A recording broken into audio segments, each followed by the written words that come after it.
Čuvanje crvenog luka se vrši u posebnim uslovima koje najčešće nije teško obezbijediti.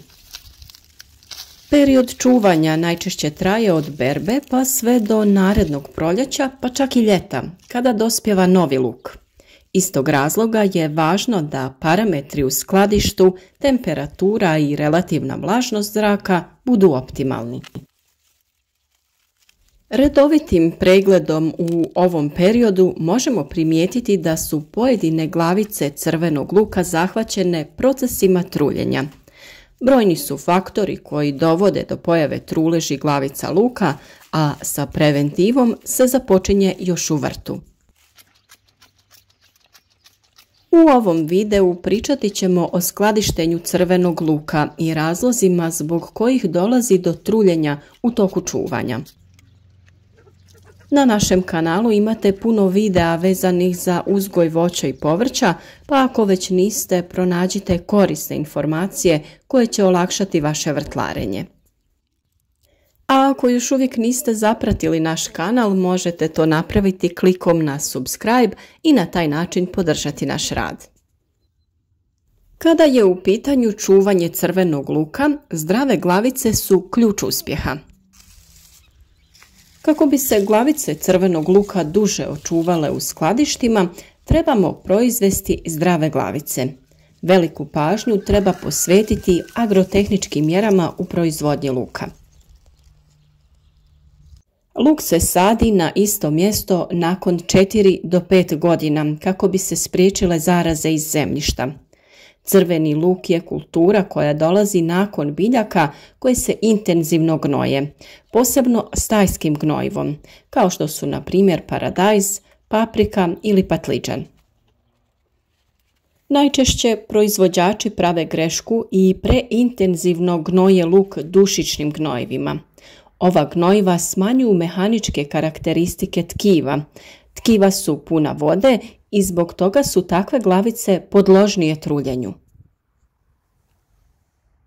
Samim tim, prvo pravilo u uzgoju crvenog luka bi bilo ne dodavati azot u velikim količinama, ni putem stajnjaka, a ni putem umjetnih hranjiva.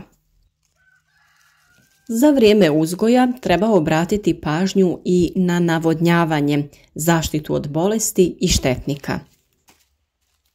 Mnoge bolesti naime sa polja dospijevaju u skladišta i šire se sa glavice na glavicu. Tokom vađenja crvenog luka kišovito vrijeme može pojačati pojavu truleži na glavicama. Izvađenom luku treba ukloniti pera, ali ostaviti 2 do 3 cm stabljike. Uloga ostavljene stabljike je sprječavanje prodiranja patogena u glavicu, jer će se u procesu prosušivanja vrat osušiti i spojiti, te na taj način zatvoriti put do glavice. Također je potrebno skratiti korijen, ali se on ne uklanja u potpunosti. Ukoliko se ošteti dno luka, kroz dobivenu ranu lakše prodiru uzročnici truleži. Nakon vađenja, crveni luk je potrebno dobro prosušiti na sjenovitom i prozračnom mjestu. Nikako luk ne ostavljati dugo na suncu kako ne bi dobio ožegotine. Prilikom manipulacije glavice nemojte bacati kako ne bi došlo do oštećenja i nagnječenja. Za skladištenje odaberite čiste, zdrave, osušene glavice sa svijetlom ljuskom. Crveni luk sa manjih gredica može se plesti u vijence. Nakon pletenja vijenci luka se ostavljaju na sjenovitom i prozračnom mjestu i potrebno je da budu zaštićeni od kiše i vlage. Glavice luka se mogu čuvati i upakirane u šupljikave vrećice ili kartonske kutije do 25 kg. U velikim skladištima glavice crvenog luka mogu se čuvati čak u sloju debljine od 3,5 do 4 metra, s tim da je prazan prostor iznad luka najmanje visine od 1,5 metar. Na samu dužinu čuvanja luka najveći utjecaj imaju temperatura i vlažnost zraka. Najbolje je glavice čuvati na temperaturi nekoliko stepeni iznad nule. Preporučuje se temperatura od 2 do 5 stepeni. Optimalna vlažnost zraka treba se kretati između 70 i 75%. Dobro prosušene i zdrave glavice crvenog luka mogu se pri ovakvom režimu čuvati čak i nekoliko mjeseci. Naravno, u određenom vremenskom periodu temperatura će biti veća, ali tada luk treba držati samo dalje od svjetlosti. Na taj način ćemo odgoditi pojavu klijanja. Ventilacija prostora u kome smo skladištili crveni luk treba biti dobra, posebno prvih mjesec dana skladištenja luka. To će naime osigurati da se ljuska luka dobro osuši i da se na njenoj površini ne razvijaju patogene gljivice i drugi uzročnici bolesti koji dovode do truljenja luka. Sa druge strane, glavice luka se mogu čuvati i pri temperaturi od 20 do 25 stepeni. Na višim temperaturama ne dolazi do klijanja luka, ali glavice gube na masi i kvaliteti. Sve češća pojava bolesti i štetnika utječu na čuvanje glavica crvenog luka, pa ćemo na to trebati obratiti pažnju u fazi uzgoja. Najčešće gljivično oboljenje jeste plamenjača luka. Uzročnik plamenjače je gljivica Peronospora destructor. Ova bolest se javlja još u vrtu na listovima luka. Kako infekcija napreduje, ona dospijeva i u glavicu. Na taj način plamenjača dolazi u skladište i u uslovima neadekvatnog skladištenja širi se i izaziva truljenje okolnih glavica luka. Trulež glavica luka i lisnu pjegavost izazivaju i gljivice Botrytis, dok bijelu trulež izaziva gljivica Sclerotium sepivorum. Trulež luka mogu izazvati i gljivice iz roda Fusarium, u ovom slučaju se radi o suhoj truleži. Najčešće se javlja trulež gljivica iz roda Botrytis, posebno u kišnim godinama.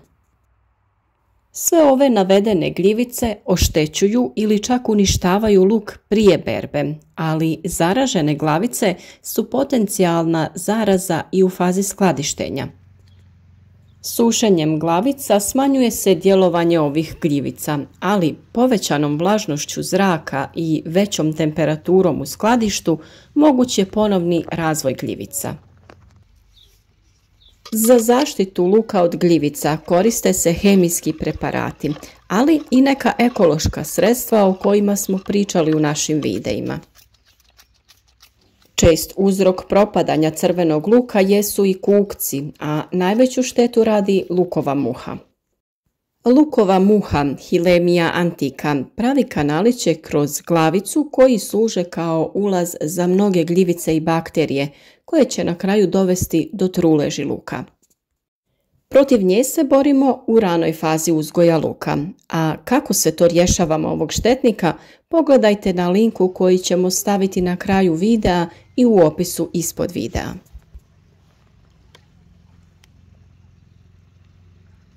Uskladišteni luk treba redovno pregledati i odstranjivati glavice sa znakovima truljenja i drugim simptomima koji utječu na dužinu čuvanja. Kako bi se duže očuvale glavice luka, mogu se uvaljati u brašno, posuti pepelom jasena ili nekog drugog drveta, poprskati ekstraktom bijelog luka ili duhana. Krajem zimskog perioda, bez obzira na uslove u kojima smo ga čuvali, luk počinje klijeti. Najčešće se to događa jer se približava proljeće, pa se aktiviraju prirodni procesi ili je luk skladišten u toplom prostoru sa puno vlage, a nekada i debeli vrat lukove glavice sadrži puno vlage, pa to može potaknuti klijanje. Već na prvi znak klijanja premjestite luk u hladniji prostor, što bi trebalo usporiti razvoj klice. Bilo da luk čuvate u podrumu ili u kući, treba mu obezbijediti slične uslove. Temperatura treba biti što niža, vlaga što manja, bez mogućnosti dopiranja svjetlosti. Evo, nakon što ste poslušali sve ove savjete o načinu čuvanja, nadamo se da vam je video bio od koristi i da će vam pomoći da sačuvate vaš crveni luk. Sve ostale informacije o uzgoju crvenog luka, ali i drugog povrća, a i voća, možete potražiti na našem kanalu. Ako vam je ovaj video ili bilo koji drugi bio od koristi, podijelite ga sa prijateljima na društvenim mrežama. Pomozite nam na taj način da ove informacije stignu do što većeg broja ljudi i njima budu od pomoći.